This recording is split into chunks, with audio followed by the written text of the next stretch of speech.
It's time for Over There with Mirella Rastorfer. Mirella is our European correspondent. She joins us weekly. She is over there, I believe in Switzerland. She will, of course, tell us her vague whereabouts.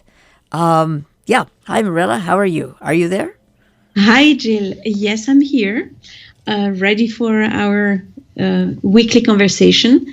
Yes, from Switzerland, a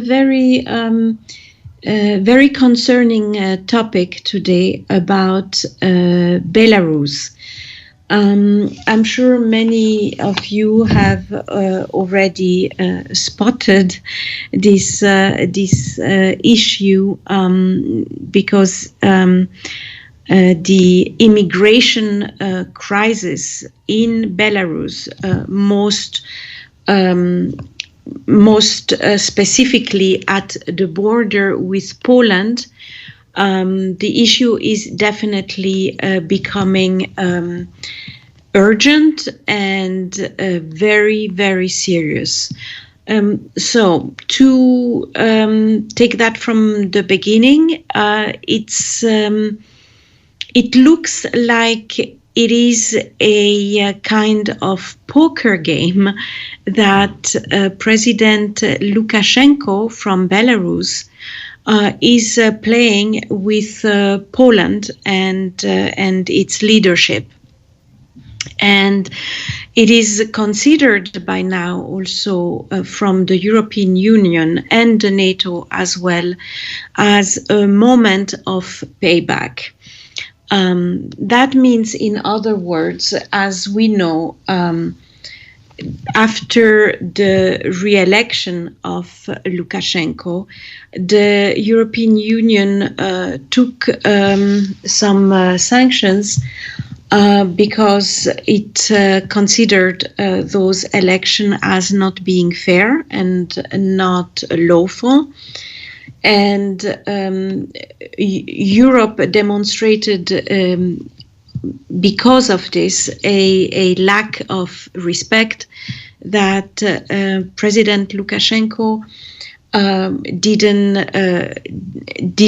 agree on and didn't take well either. Let's also not forget a very big international incident in May 2021, when his regime forced Ryanair, who was flying between Athens and Vilnius, to land in their country so that they would be able to arrest the journalist Roman Protasevich, who was opposing his regime. So there have been many instances of problems and issues between the European Union and Belarus that have not been really dealt with nor finished. And this is considered a moment of revenge because the European Union and the NATO are allegedly saying that Lukashenko is luring people from countries with like Iraq, like Iran, like Afghanistan, or countries from North Africa, to come to Belarus and then go to the European Union. It would be like saying, come to me as a tourist, and then it will be very easy to enter the European Union through Poland and get asylum. That has brought thousands of immigrants on the border between Belarus and Poland. The problem being that Poland is not letting anybody coming in. Poland, as we know, is a very complex country on its own, and lately has also made a new law that allows the border officers to send back anybody who's trying to illegally enter the country, independently from the fact that they might be asylum seekers or not. And that can sound, of course, like a very harsh law that also might not be in line with international law, as asylum seekers have an entire procedure that is considered legal. The European Union and NATO members have all noticed that there is an increase of immigrants trying to enter from Belarus. And that means not only Poland, but the biggest problem is at the border with Poland. But Lithuania or Latvia have also noticed this increase. This is all very technical, but the part that really matters right now at the beginning of the winter are the terrible conditions that those people are put on. On one hand, they are not allowed to stay in Belarus, and on the other hand, they cannot enter Poland. They are basically sort of camping in a forest in between the two countries, where the temperatures are under zero at night. There is barely any food, barely anything to drink. If it would not be for all the ONG and associations that are trying to help, there would be literally nothing. Their clothes are not even remotely warm enough to be in such conditions. And let's not forget, it's plenty of men, but it's also families with their children, and apparently also young adolescents, probably without anybody. Nobody really knows what's happening in those forests.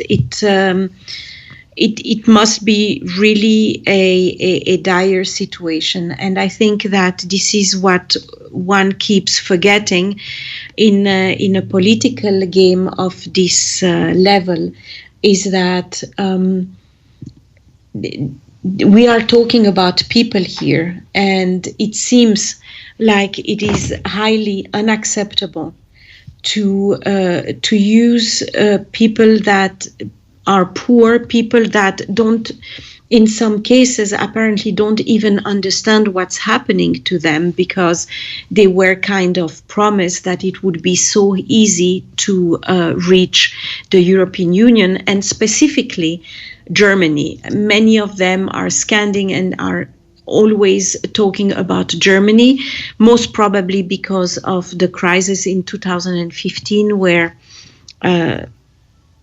a close 1 million immigrants have been taken in Germany at the time.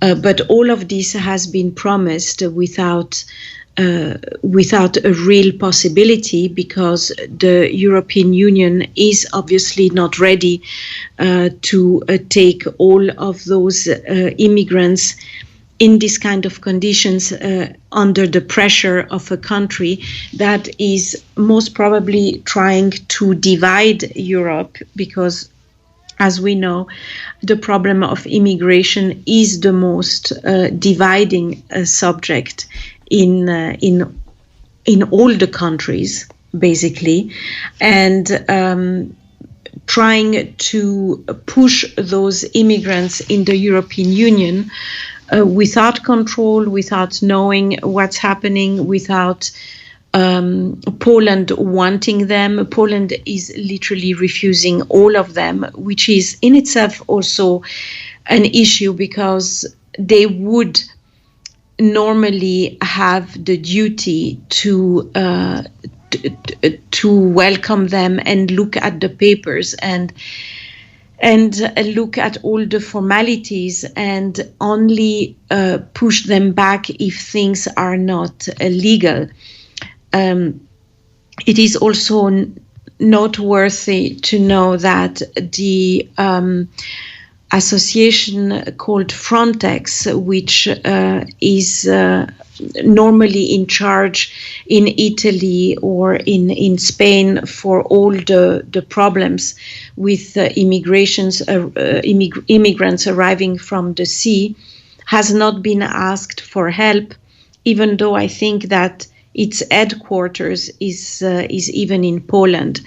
That shows that a certain form of game is definitely played on both sides, and everybody blaming everybody. That is nothing new. But what is new is basically the upgrade in how inhumane things can become, and how we are going to see many people dying in that forest. As I said, it's only the beginning of the winter.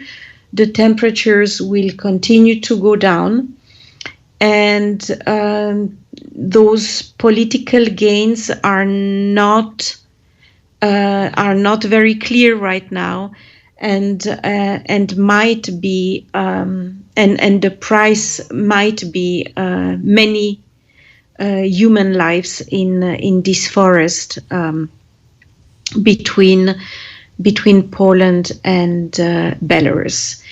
Definitely an upgrade in lack of humanity, and one can only hope that